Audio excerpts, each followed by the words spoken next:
Hi అండి. నమస్తే. నేనండి మీ కళ్యాణిని. Welcome back to Kalyani daily stories. ప్రశాంతంగా ఉండాలి అంటే ఈ 7 విషయాలను ఎవ్వరితోనూ పంచుకోవద్దు. ఆ 7 విషయాలు ఏమిటో చూద్దామా? మీ జీవితంలో మీరు ప్రశాంతంగా ఉండాలి అంటే ఇప్పుడు నేను చెప్పే ఈ 7 విషయాలను ఎవరితోనూ పంచుకోవద్దు. మొదటిది, నీ జీవితంలో కలిగిన దుఃఖాన్ని, బాధని, నీ యొక్క పరిస్థితులను ఎవరితోనూ పంచుకోవద్దు. ఎందుకంటారా? దుఃఖాన్ని, బాధని ఎవరి ఎదుట కూడా బయటపడకూడదు. ఎవ్వరితోనూ చెప్పుకోకూడదు.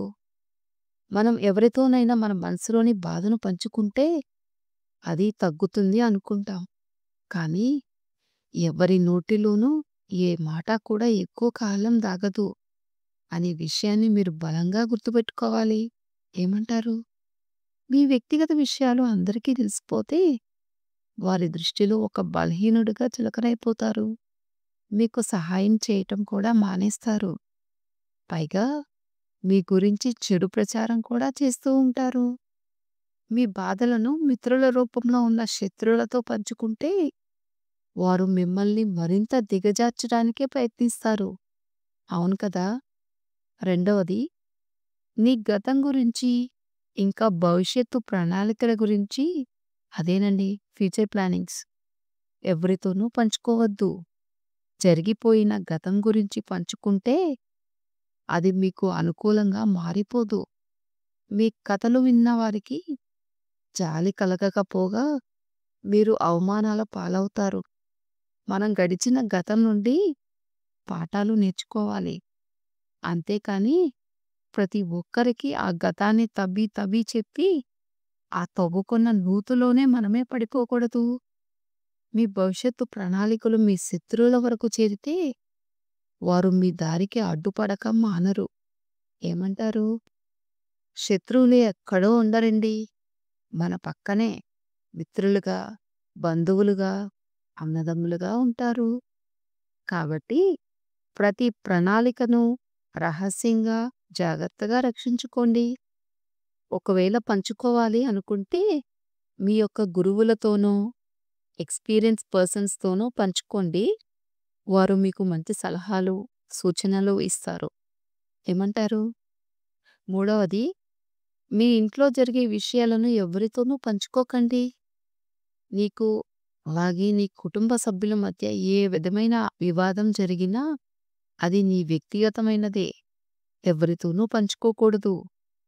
వాటిని గడప దాటి బయటకు రానివ్వకండి. ఇతరుల ముందు మన కుటుంబ సభ్యులను ఎప్పటికీ విమర్శించవద్దు. తక్కువ చేసి మాట్లాడకూడదు. కుటుంబ సమస్యలను, గొడవలను ఇతరుల ముందు బహిర్గతం చేస్తే మీ కుటుంబం సమాజానికి చులకనగా అయిపోతుంది. శత్రువులు మీ బంధాల మధ్య తలదూర్చి మిమ్మల్ని విడగొట్టే ప్రయత్నం చేస్తారు. ఇక నాలుగవది, నీ బలాన్ని ఇంకా బలహీనతను ఎవరితోనూ పంచుకోకండి. ఇతరుల ముందు మీ బలాన్ని, బలహీనతలను బయటపెడితే నీ బలాన్ని వారు వాడుకుంటారు. ఇంకా నీ బలహీనతతో ఆడుకుంటారు. ఇంకా వాటి గురించి మిమ్మల్ని మానసికంగా కృంగదీయడానికే ప్రయత్నిస్తూ ఉంటారు. అందుకే తెలివిగా నడుచుకోండి. మరి ఐదవది, మీ సంపాదన ఇంకా మీ ఖర్చులను ఎవ్వరికీ తెలియనివ్వకండి. మీ ఆదాయం ఏమిటో అందరికీ తెలిసిపోతే వారికి మీ మీద ఆశలు ఎక్కువైపోతాయి. వారు ప్రతి ఒక్క సమస్యకి మీ దగ్గరికి వచ్చి మిమ్మల్ని డబ్బులను అడుగుతూ ఉంటారు. ఒకవేళ మీరు డబ్బులు ఇచ్చారే అనుకోండి, మీరు చాలా గొప్పవారుగా ఉంటారు. ఒకవేళ డబ్బులు ఇవ్వలేదు అనుకోండి, మీ గురించి ఉన్నవి లేనివి చెడుగా చెప్తూ మిమ్మల్ని తక్కువగా చేసి చెప్తారు ఎదుటివారికి. ఒకవేళ మీరు డబ్బు ఇచ్చారే అనుకోండి, ఇంకా అవి మీకు తిరిగొస్తాయా? ఒక్కసారి ఆలోచించండి. అప్పు ఇచ్చి మనం శత్రువుల్ని కొనుక్కొచ్చుకోవటమే అవుతుంది. అందుకని ఎవ్వరితోనూ మీ సంపాదన ఇంకా ఖర్చులను గురించి చెప్పకపోవటమే మంచిది. ఆరవది, మీకు ఏదైనా అవమానం జరిగితే దానిని ఎవ్వరితోనూ చెప్పుకోకండి. ఒకవేళ మీరు ఎవరితోనైనా చెప్తున్నప్పుడు వారు మీకు అనుకూలంగా మాట్లాడినా, అదే అవమానాన్ని రేపటి రోజున మళ్ళీ మళ్ళీ గుర్తు చేసి, మిమ్మల్ని మానసికంగా కృంగదీస్తారు. అందుకే ఎవ్వరితోనూ అవమానాలు జరిగినప్పుడు వాటిని పంచుకోకూడదు. మరి ఏడవది, మీ ప్రాణ స్నేహితులు ఎవరో, అలాగే మీ బద్ధ శత్రువులు ఎవరో ఎవ్వరికీ చెప్పకండి. మీరు చెప్పిన రహస్యాలను ఉపయోగించుకొని మిమ్మల్ని ఇబ్బంది పెట్టే అవకాశం ఉంది. మీ శత్రువులు మీ ప్రాణ స్నేహితులతో చేతులు కలిపి మీకు సంబంధించిన విషయాలను రాబట్టుకునే అవకాశం ఉంది.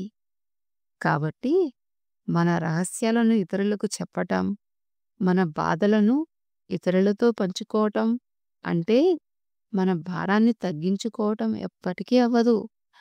దానికి మించిన భారాన్ని కొని తెచ్చుకోవటమే అవుతుంది. ఏమంటారు? కామెంట్ చేయండి. ప్రతి సమస్యని ఒంటరిగానే ఎదుర్కోండి. అప్పుడే మీకు మనసు ప్రశాంతంగా ఉంటుంది. జీవితం ప్రశాంతంగా ఉండాలి అంటే జీవితం అనేది ఎప్పుడూ కూడా సునాయాసంగా సాగిపోదు. అప్పుడప్పుడు సమస్యలు, అలాగే అడ్డంకులు కూడా వస్తూ ఉంటాయి. వాటిని తట్టుకొని నిలబడినప్పుడే జీవితం ప్రశాంతంగా ఉంటుంది. అలాగని సమస్యలే ముగింపు కాదు కదా! సమస్యల నుంచి మనం సమాధానం వెతుక్కుంటాం. దొరుకుతుంది కూడా. ఆ తర్వాత గొప్ప జీవితం కూడా సమస్యల నుండే లభిస్తుంది. మనిషి తనలో ఉన్న శక్తి సామర్థ్యాలను స్వయంగా తనకు తానే తెలుసుకోవాలి. ఈ జనాలకు మనం ఎలా ఉన్నా కూడా కష్టమే. మనం బాగుంటే కుళ్ళుకొని ఏడుస్తారు. మనం చెడిపోతే ఊరంతా చాటింపు వేస్తారు. వారికి అదేం ఆనందమో మరి. ఎంత విచిత్రమో కదా!